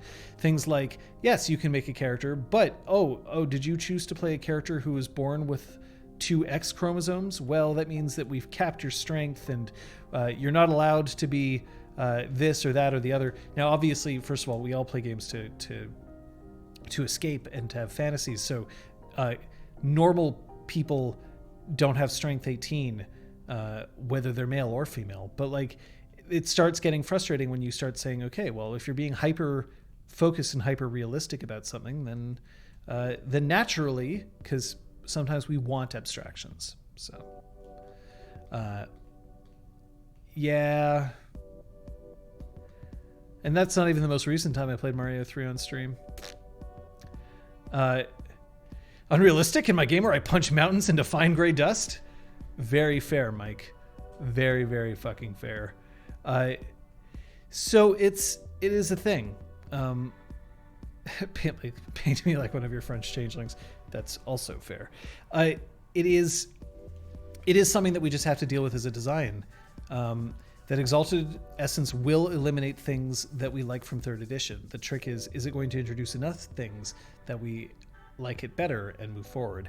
The other issue is the same issue that we run into when it comes to different editions of a game. If you are exposed to a later edition of a game, then you're more likely to appreciate it compared to an earlier edition. Not necessarily because the design is better, but because it's the one that you were brought up with, which is the deal with Chronicles versus Classic World of Darkness. If you played Classic World of Darkness first and then played Chronicles, I'd wager to say that you'd be like, but here are all the things that I'm missing from Classic World of Darkness, and it'll be harder for you to buy in. Whereas if you started playing with Chronicles and then you went back to Classic, you might be like, I don't get what the fuck some of these decisions are. Hasn't game design improved since then? And so there's a problem there too. So there's kind of a trick to it, both things. Every time I read a game where your sex affects your stats, I immediately know the game is bad. It's a marvelous shortcut. Real Brick Wall, this is without a doubt one of the best ways to determine whether a game is bad. If your sex, but these days it also in terms of things like your race or your nationality or things like that. Just no. D&D is starting to move away from it as well, untying ability modifiers from racial traits. However, the other issue for that is that they weren't willing to go far enough when they published those rules in Tasha's Cauldron of Everything. I prefer it to be more along the lines of cultural stereotypes as opposed to racial stereotypes. But then you also run into things like, if all races are the same, then why choose different races? Well, then we get like it's a problem that kind of builds on itself, and I totally get. Not every game works for everybody. That's okay. Playing games is for fun. Neophet speaks truth. I will go into the Crosshairs question. It's next on my list here. In terms of that, like, I'm not a huge fan of being like, yep, I'm playing an orc, so therefore, if I'm playing an orc, there's no reason for me to ever play a wizard because I'm going to lose intelligence. Or whatever it is, right? Like, I don't remember completely off the top of my head what it is most recently. Like, I think that sucks. And I think it's totally correct for you to be able to say, you don't have to do these ability modifier things if you wish. It is an issue. But I also like the idea that you could say orcs as a species are not, as a culture, are not terrifically inclined towards emphasizing book learning and instead value physical strength. Well, now it's a cultural thing because you could say, yep, my character is a typical orc and spent more time working out than they did cracking books. But you can also say my orc spent a little bit of time, a bit more as a social outcast because they were really interested in delving into the arcane arts. So yeah, I do get the intelligence things that I want. Like, I like that. I think that that's good. Because the other thing is that we also want to be able to celebrate differences. What sucks is when you straight up are like, this person is not as good at this because of their race, which then ends up being an issue. So, Robert Wall says race is weird because it's been used to say, okay, you are a literal 6-inch tall pixie or a 12-foot troll cyborg, and I think that's allowed to affect your stats a little. And my descendants, forgive me if I'm wrong. Yeah, like there are some elements to that. it's more along the lines of, I want you to be able to play a character that breaks the mold if it is something that you want to do. But the concept of you're playing an elf, all elves have higher dexterity, all elves have lower constitution, essentially means that you are hampered from the get-go in a game like D&D, where so much of it revolves around the math, to be able to say, well, why on earth would you ever play a character whose ability stats get changed right off the start to make them worse for the class that you've chosen? Yes, you can eventually overcome it, but you'll never overcome it to the length of other classes or other races, which essentially means that other races are better at this race than you are, which I think just leaves a bad taste in my mouth. So, but like the other thing is that if you say, I want to play a character who's, like 6 inches tall, I can be like, okay, well, that's going to come with some sacrifices. And that can kind of make sense because that's sort of a physics question as opposed to a racial question. So, a very complicated issue. It's something that we'd have to, I'll kick my desk. It's something that we'd have to cover a lot more delicately. So it is a thing. So the Crosshairs question asked a while ago, this is a good topic to throw out a question in. How did you, one, start to get into a game system / group you know nothing about while listening to Vampire the Masquerade, Wolfie, Mage, etc., talking, just nodding and going, So there are Canadians who don't care about hockey. It is true. Rock Pants, by the way, good game yesterday. Very, very good game. I'm honestly pleased with how that works out, and I'm kind of looking forward to the next one. So I assume that this is a question that's coming from somebody, instead of it me being, I'm trying to introduce a game to somebody, it's somebody who is hearing about a game and wants to be introduced to it. The first thing that I would say is, if you can, read reviews of the game. Or talk about the game, ask about the game to other people. It is the best way is to ask somebody who you trust, who knows you, and sort of say, okay, well, you know about this game like this. You know me. How would I interact with this game is a great way to kind of get the introduction. But it's often, I don't necessarily say, go out and buy the book, because the books are expensive, and it sort of sucks if you buy a book, you spend $50 on it, and then you go home and you read it and you're like, this sucks. It's not great. Thankfully, most games these days have digital copies, so it's a lot cheaper to look into a game. Spending $10 on a PDF instead of $40 on a physical copy of a book is a lot easier to stomach. And then if you really like the game and you want the physical copy, oftentimes it's great to have the digital copy as well. You wish you still had Toffoli. Yeah. Well, that's okay. I wish you also still had certain players, because I really liked them. Buying the Exalted book and staring at the page count is like, and I totally agree. Like, there are issues with presenting somebody with a book with over 600 pages. And books can be overwhelming if you're just trying to learn, and 20th Anniversary Changeling is another issue with that, right? The Calgary Canucks. Oof. Yikes. I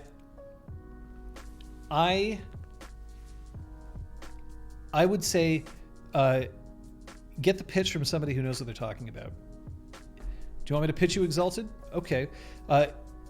Imagine a combination of Western fantasy and Eastern fantasy merged together in a way that you get to play a character who is a demigod right from the get-go, and you can have the power to change the world, but it's not necessary. But you can change the world just as easily through a song as through a sword. You get to pick how you choose to change the world, and not only do you get to pick that, but everybody else does too. That's one way that I could pitch Exalted. If I was pitching Werewolf the Apocalypse, I would say the world is on the brink of destruction, and it turns out that the only ones who are in a position to truly save it are also constantly fighting amongst themselves, not just because of old cultures, but because they disagree on how the war should be fought. And did I mention that they're all werewolves? So it also kind of helps. Aragorn says, one thing I've done when I wasn't sure about a system was I asked someone who was really familiar with it to help me with character creation, because it gets her familiar with the book and lets her know what's important as a player. And I think that that's a fantastic suggestion. Sometimes creating a character is just the way to go.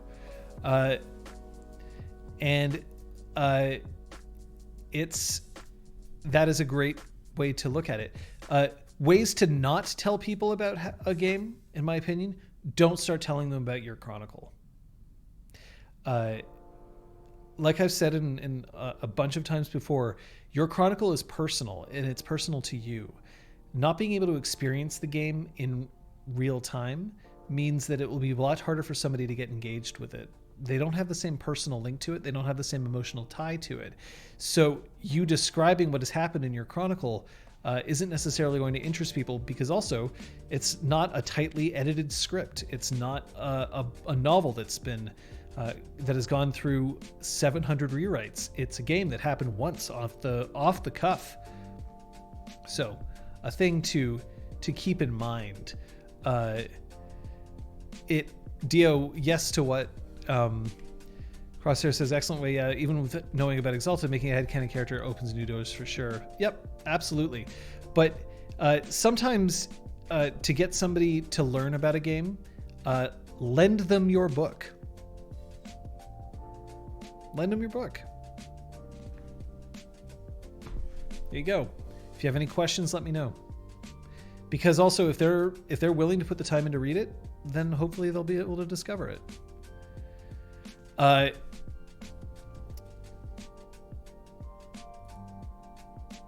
Oh yeah.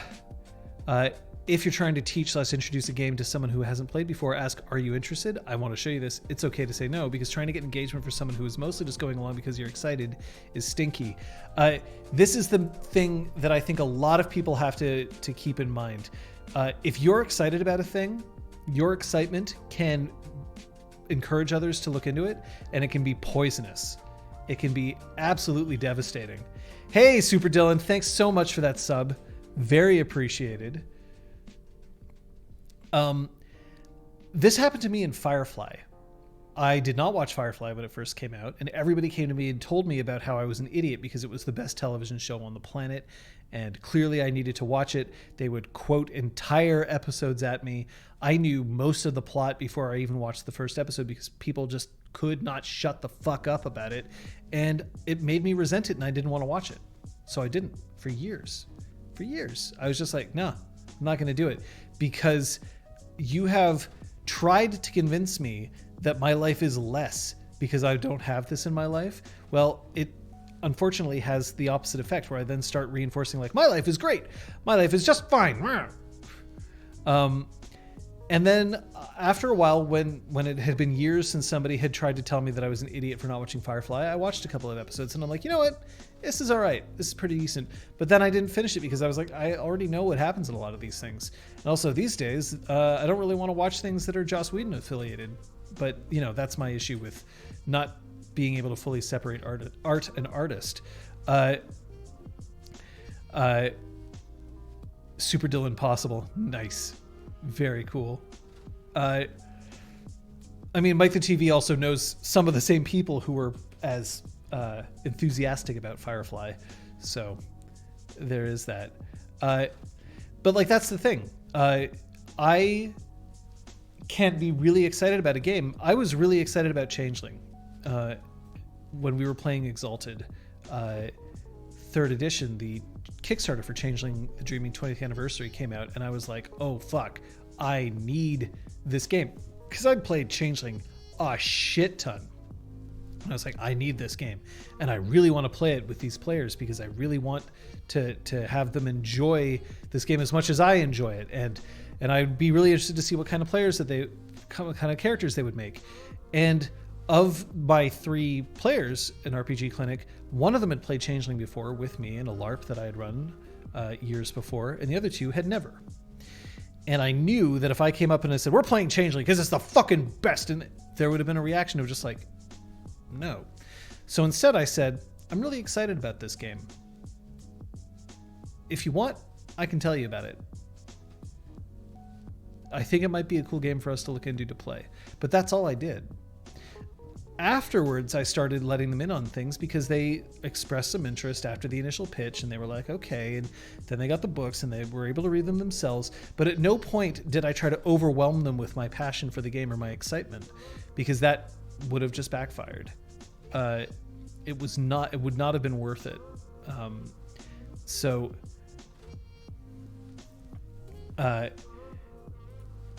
Aragorn has a name for it. I refer to this experience as getting Matrixed. Matrix came out and it blew everyone's mind, and they talked about it so much that I watched it and thought, so? Exactly. If you build up enough hype, and it sometimes becomes impossible to live up to that hype, and then nobody appreciates it, which is unfortunate, because sometimes something doesn't deserve to fail in that way. But sometimes it does. So... when did I unleash my inner fanboy? I tried not to unleash my inner fanboy. But when the ways that I would do that is I would tell people, oh, I just read this part of the book, and frankly, they've just made such a great change to this rule. I really appreciate it. And if they asked what it was, I would tell them. And if they didn't ask, I wouldn't. In much the same way that I can say, like, you know what? This is a television show that I absolutely adore.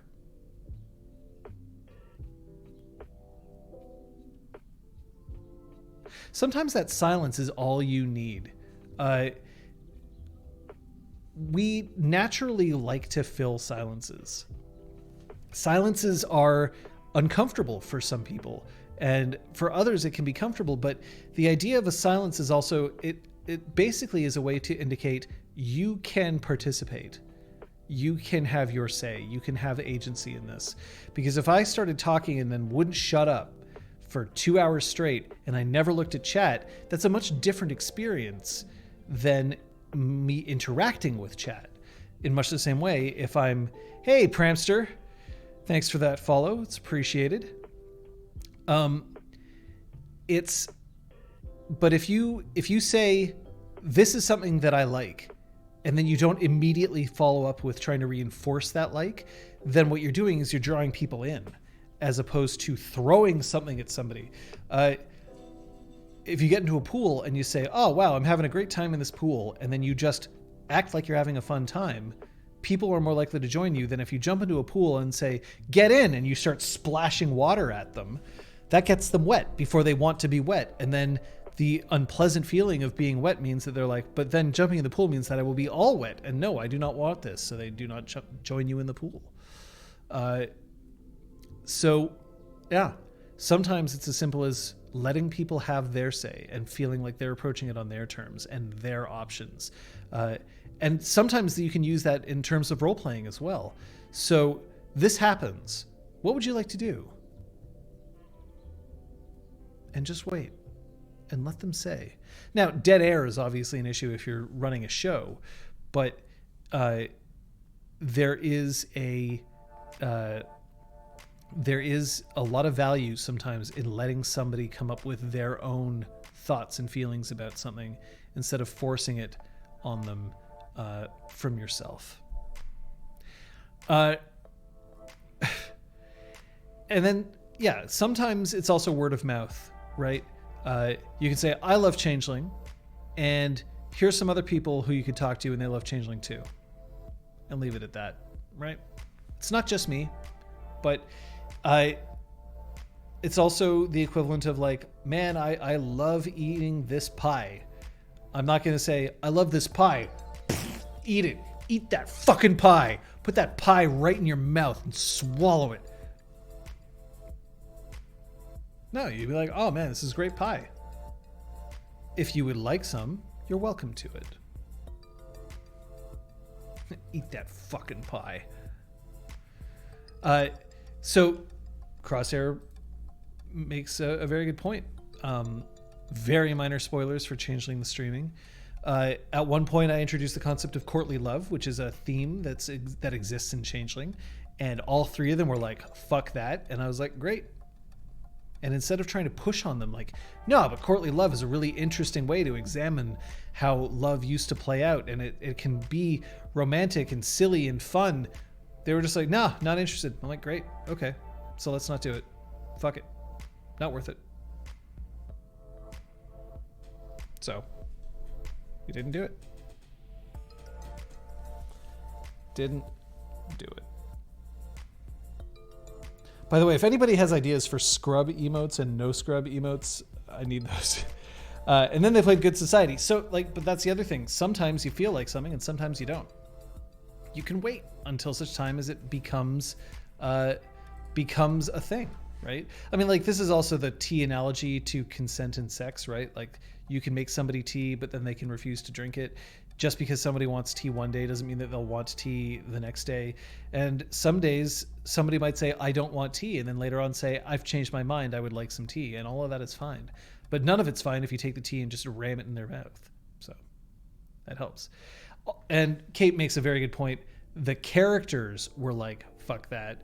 And that also is a very good point, right? Sometimes characters just don't want to deal with it. And that's totally fine. That's the way that they chose to play it. So totally fine.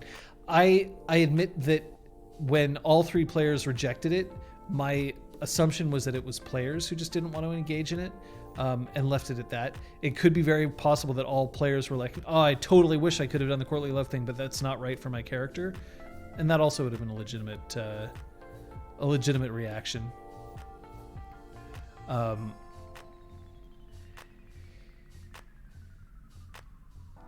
Almond Joy's got nuts. These nuts. So I'll say that one of the things that I've been wanting to cover in an RPG clinic as a focus, as a topic for a little while, maybe I'll do it next session, next clinic hours, are mass games. Not live action games, mass games. Because we get calls for it every once in a while about like, oh, maybe we could all play in a game together. Maybe we could all do this. Maybe we could. And it's definitely something that I've put a lot of thought into, and I'm not ready to commit to anything like that right now, but we can talk about what is going on in those.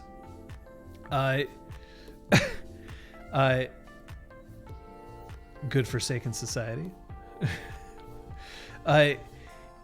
So maybe that will be a topic that will come up. If we don't have a better topic for next week, maybe that's the one that we'll do. Because, and maybe I'll bring in a guest for that. I think that might be interesting, because I think that we have a couple of people who have a lot of experience running mass games online as opposed to live action games. So we might see if we can pull for that. If there's interest, of course. Maybe there isn't. So.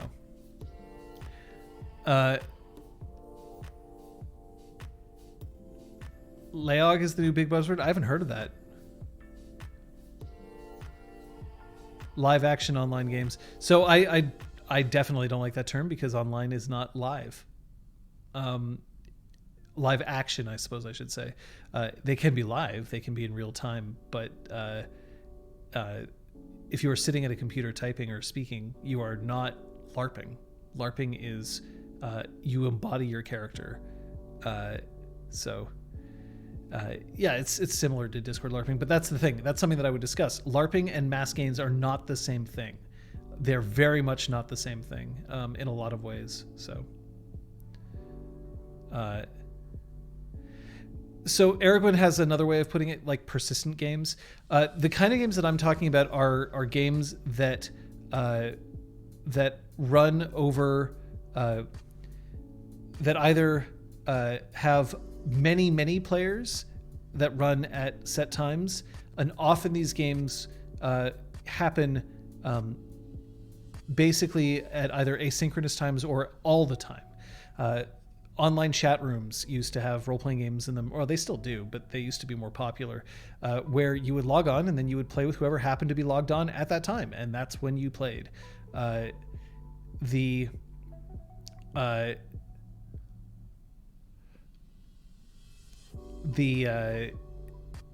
It's something that was that I have a lot of experience in, both as a player and as a GM.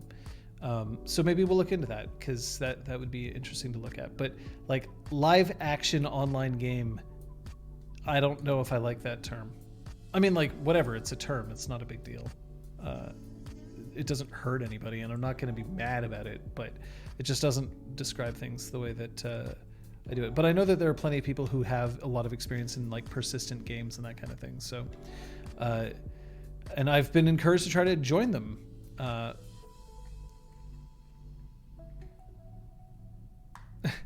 I assume I run like Lars, but you're stuck sitting at your computer. I detest that with all the various microphone issues from dozens of players and lag. I hate Zoom calls already. I totally hear you on that one. When the tech gets in the way of role playing, it really sucks. And we deal with that on RPGClinic to a certain extent as well, right? Like, oh, our sound issue, like we're having sound issues, the mics aren't working correctly. Lately, we have to do it online. So we have to like have remote conferencing because we're not allowed to be together.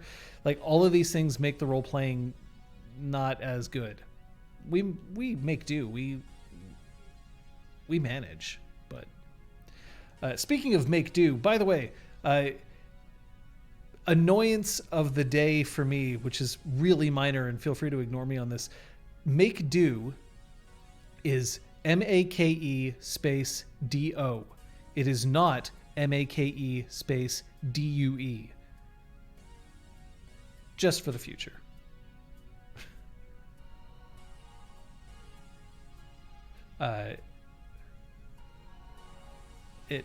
It is. We had to make do, and we had to make do. This is incorrect.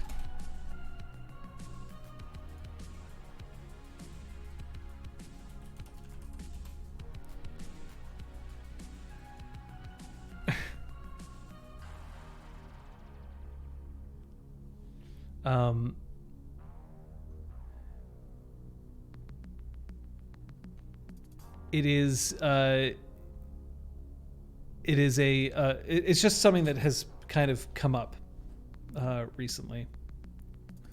A mute point. Oof. I'm not convinced that that's correct. I know that make do DUE is the historical variant, but it has changed, and it is make do. Make do is no longer the official spelling of it. But at any rate, it's like I said, feel free to ignore me on this, and it's not that big a deal. It's just something that for some reason I had to deal with it a lot today specifically.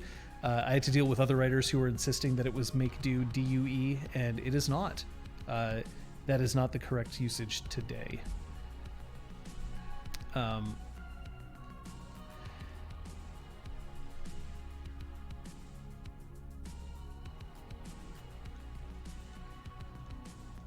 But anyway, saying like, I mean, there's also the idea that it's stamping grounds and not stomping grounds. There's the idea that forte is pronounced fort.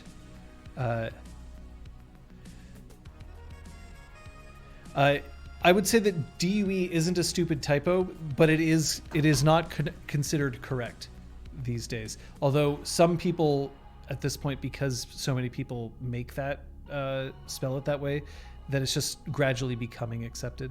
But anyway.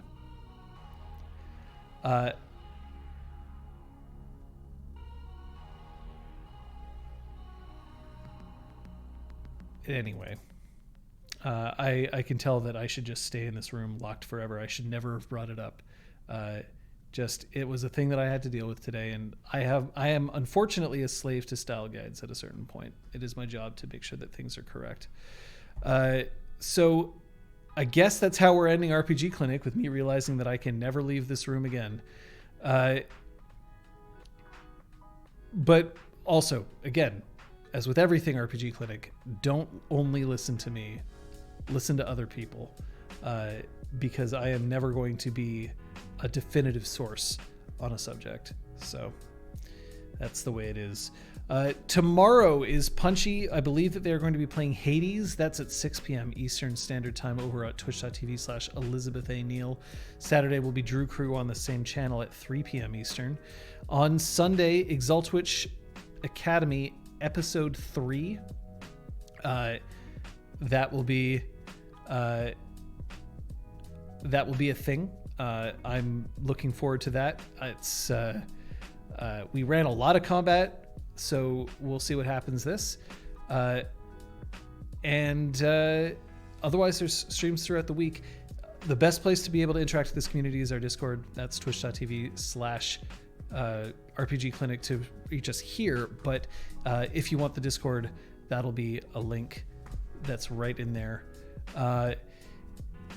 Otherwise, you can go to rpgclinic.com. I'll remind people that we are in the process of migrating our wiki from our current to our new wiki because our old wiki is dropping in functionality and we don't know how long it's going to last. So we're going to try. Hey, Thalia. Sorry, yeah, we're coming close to the end. And